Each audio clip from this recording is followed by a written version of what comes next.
ఆకాశవాణి ప్రాంతీయ వార్తలు చదువుతున్నది కనపర్తి రాణి. ముఖ్యాంశాలు: దేశవ్యాప్తంగా 18 ప్రదేశాల్లో ఏర్పాటు చేసిన ప్రధానమంత్రి భారతీయ జనౌషధి కేంద్రాలను ప్రధానమంత్రి నరేంద్ర మోదీ ఈరోజు ప్రారంభిస్తారు.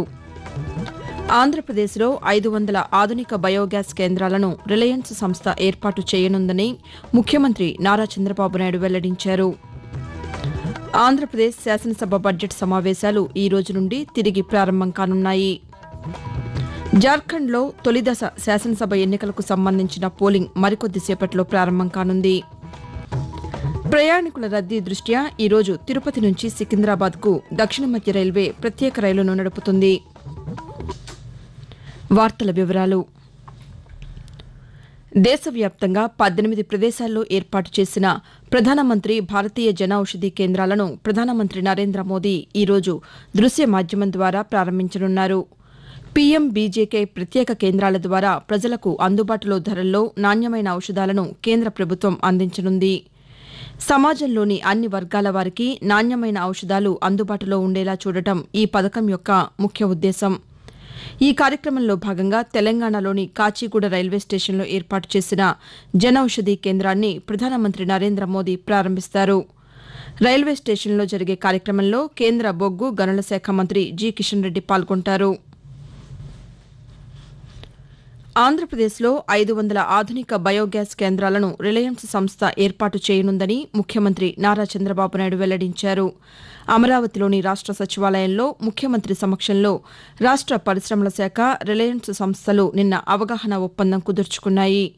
ఈ సందర్భంగా చంద్రబాబు నాయుడు మాట్లాడుతూ ఈ ప్రాజెక్టు 3 ఏళ్లలో పూర్తి కావాలని, ఇందుకోసం రాష్ట ప్రభుత్వం నుంచి అన్ని విధాలా సహకారం అందిస్తామని అన్నారు. రిలయన్స్ పెట్టుబడులతో రాష్టంలో 2.5 లక్షల మందికి ఉపాధి అవకాశాలు లభిస్తాయని ముఖ్యమంత్రి వివరిస్తూ, దగ్గర 65,000 కోట్ల రూపాయల ఇన్వెస్ట్మెంట్తో ఈ ప్రాజెక్ట్ స్టార్ట్ అవుతుంది.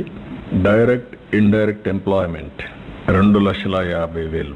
అదే సమయంలో దీనివల్ల 25 సంవత్సరాల్లో ఎస్జిఎస్టీ కలెక్షన్ కానీ, ఎలక్ట్రిసిటీ డ్యూటీ కానీ, ట్యాక్సెస్ అన్ ఎంప్లాయ్మెంట్ కానీ ఇవన్నీ ఒక 57,650 కోట్ల రూపాయలు బెనిఫిట్ వస్తుంది. ఒక్కొక్క ఫార్మర్కి 30,000 రూపాయలు రఫ్గా ఇచ్చేట్టుగా మేము ఒక పాలసీ అనౌన్స్ చేశాం. ప్రొడక్షన్ కూడా మీరు చూస్తే 39 లక్షల మెట్రిక్ టన్నుల సిబిజీ ఫర్ యానం వస్తుంది. ఆంధ్రప్రదేశ్ శాసనసభ బడ్జెట్ సమావేశాలు ఈ రోజు నుండి తిరిగి ప్రారంభం కానున్నాయి. శాసనసభ సమావేశాలలో ఆర్థిక మంత్రి పయ్యావుల కేశవ్ 2024-25 ఆర్థిక సంవత్సరానికి సంబంధించి బడ్జెట్ను సోమవారం సభలో ప్రవేశపెట్టారు. ఈ బడ్జెట్పై ఈ రోజు నుండి సభలో చర్చించనున్నారు. అనంతరం ప్రభుత్వం 3 బిల్లులను శాసనసభలో ప్రవేశపెట్టనుంది.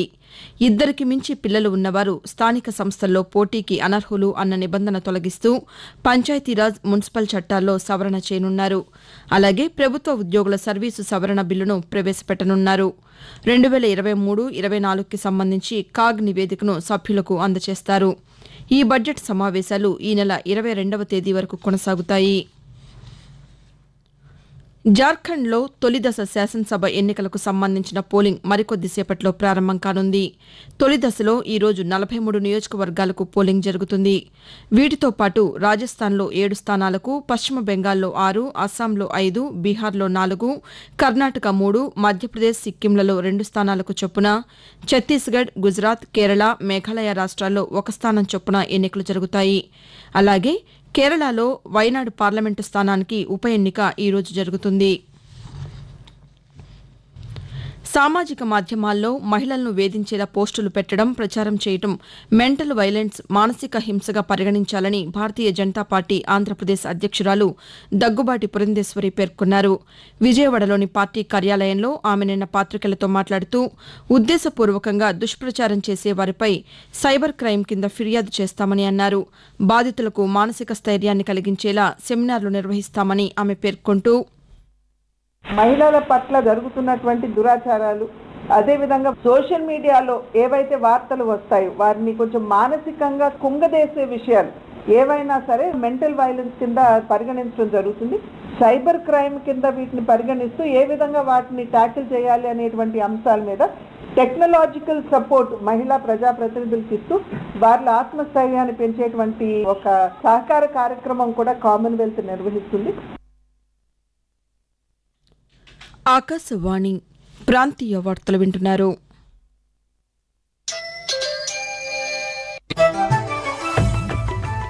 నిరంతర వార్తా విశేషాల కోసం ఆకాశవాణి సామాజిక మాధ్యమ వేదికలైన news on air YouTube channel ను, newsonair.gov.in వెబ్సైట్ ను, ట్విట్టర్ లో ఆల్ ఇండియా రేడియో న్యూస్ ను వీక్షించండి.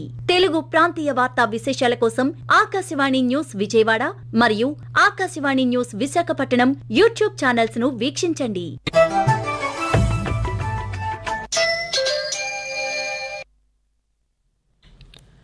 ప్రయాణికుల రద్దీ దృష్ట్యా దక్షిణ మధ్య రైల్వే ప్రత్యేక రైలును నడుపుతోంది. ఈ రోజు తిరుపతి నుంచి సికింద్రాబాద్కు ప్రత్యేక రైలు నడపనున్నట్లు విజయవాడ రైల్వే అధికారులు వెల్లడించారు. తిరుపతి సికింద్రాబాద్ ప్రత్యేక రైలు ఈ రోజు రాత్రి తిరుపతిలో బయలుదేరి రేపు ఉదయం సికింద్రాబాద్ చేరుకుంటుందని చెప్పారు. ఈ రైలు రేణిగుంట, గూడూరు, నెల్లూరు, ఒంగోలు, చీరాల, తెనాలి, గుంటూరు, సత్తెనపల్లి, నడికుడి, మిర్యాలగూడ, నల్గొండ స్టేషన్లలో ఆగుతుందని, ప్రయాణికులు ఈ సౌకర్యాన్ని వినియోగించుకోవాలని రైల్వే అధికారులు సూచించారు. మాదక ద్రవ్యాల వలన కలిగే దుష్ప్రభావాలపై యువత అవగాహన కలిగి ఉండాలని విశాఖపట్నం రేంజ్ డీఐజీ గోపీనాథ్ జెట్టి అన్నారు. విజయనగరంలోని ప్రభుత్వ వైద్య కళాశాలలో నిర్వహించిన సంకల్పం కార్యక్రమంలో జిల్లా ఎస్పీ వకుల్ జిందల్తో కలిసి ఆయన పాల్గొన్నారు. ఈ సందర్భంగా గోపీనాథ్ జెట్టి మాట్లాడుతూ It's only to educate and encourage all of you to participate in this awareness program and create more awareness in the society to stop not only this consumption and also the transportation and distribution. That is the most important aspect. Unless until we stop distribution network, the availability of the drug and ganja can always be seen all parts of the state. భారతదేశ విద్యారంగాన్ని సుసంపన్నం చేయాలన్న లక్ష్యంతో కేంద్ర ప్రభుత్వం రూపొందించిన జాతీయ విద్యా విధానం ఎన్ఈపీకి అనుగుణంగా ఉండే కేంద్ర ప్రభుత్వ ప్రాయోజిత కార్యక్రమం ఉల్లాస్ నవభారత్ సాక్షరతా కార్యక్రమం. దీనిని న్యూ ఇండియా లిటరసీ ప్రోగ్రాం అని కూడా పిలుస్తారు. 15 సంవత్సరాలు అంతకంటే ఎక్కువ వయసు ఉన్న పెద్దలకు సాధికారత కల్పించి విద్యా నైపుణ్యాలను పెంపొందించడం ఉల్లాస్ కార్యక్రమం ముఖ్య ఉద్దేశం. ఈ కార్యక్రమంపై ఆకాశవాణి విజయవాడ ప్రాంతీయ వార్తా విభాగం రూపొందించిన ప్రత్యేక కార్యక్రమం ఈ రోజు ఉదయం 10 గంటలకు ప్రసారమవుతుంది. వాతావరణం. బంగాళాఖాతంలో ఏర్పడిన అల్పపీడనం ఉత్తర తమిళనాడు, దక్షిణ కోస్తా తీరాల వెంబడి కేంద్రీకృతమై ఉందని అమరావతి వాతావరణ కేంద్రం తెలిపింది. దీని ప్రభావంతో ఆంధ్రప్రదేశ్లో ఈ రోజు రేపు అక్కడక్కడ భారీ వర్షాలు, మిగిలిన చోట్ల తేలికపాటి నుంచి ఓ మోస్తరు వర్షాలు కురిసే అవకాశం ఉందని పేర్కొంది. బాపట్ల, ప్రకాశం, శ్రీ పొట్టి శ్రీరాములు నెల్లూరు, అన్నమయ్య, చిత్తూరు, తిరుపతి జిల్లాల్లోని కొన్ని ప్రాంతాల్లో ఓ మోస్తరు నుంచి భారీ వర్షాలు కురిసే అవకాశం ఉందని వెల్లడించింది. మరోవైపు తెలంగాణలోనూ ఈ రోజు రేపు తేలికపాటి నుంచి ఓ మోస్తరు వర్షాలు కురిసే అవకాశం ఉందని హైదరాబాద్ వాతావరణ కేంద్రం తెలియజేసింది. ప్రధానమంత్రి నరేంద్ర మోదీ తన మనసులోని భావాలను ఆకాశవాణి ద్వారా దేశ ప్రజలతో పంచుకునే మన్ కీ బాత్ మనసులోని మాట కార్యక్రమం 116వ సంచిక ఈ నెల 24వ తేదీ ఆదివారం ప్రసారమవుతుంది. మన్ కీ బాత్ కార్యక్రమానికి ప్రజలు తమ సూచనలు, సలహాలు అందించాలని ప్రధానమంత్రి కోరారు. ప్రజలు తమ స్వర సందేశాలను 1800117800 నెంబర్కు ఈ నెల 22వ తేదీ సాయంకాలం వరకు పంపవచ్చు. ప్రాంతీయ వార్తలు ముగించే ముందు ముఖ్యాంశాలు మరోసారి. దేశవ్యాప్తంగా 18 ప్రదేశాల్లో ఏర్పాటు చేసిన ప్రధానమంత్రి భారతీయ జనౌషధి కేంద్రాలను ప్రధానమంత్రి నరేంద్ర మోదీ ఈరోజు ప్రారంభిస్తారు. ఆంధ్రప్రదేశ్లో 500 ఆధునిక బయోగ్యాస్ కేంద్రాలను రిలయన్స్ సంస్థ ఏర్పాటు చేయనుందని ముఖ్యమంత్రి నారా చంద్రబాబు నాయుడు వెల్లడించారు.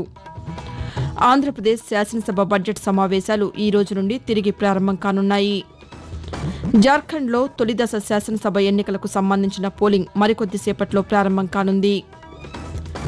ప్రయాణికుల రద్దీ దృష్ట్యా ఈరోజు తిరుపతి నుంచి సికింద్రాబాద్కు దక్షిణ మధ్య రైల్వే ప్రత్యేక రైలును నడుపుతుంది. ఆకాశవాణి ప్రాంతీయ వార్తలు ఇంతటితో సమాప్తం.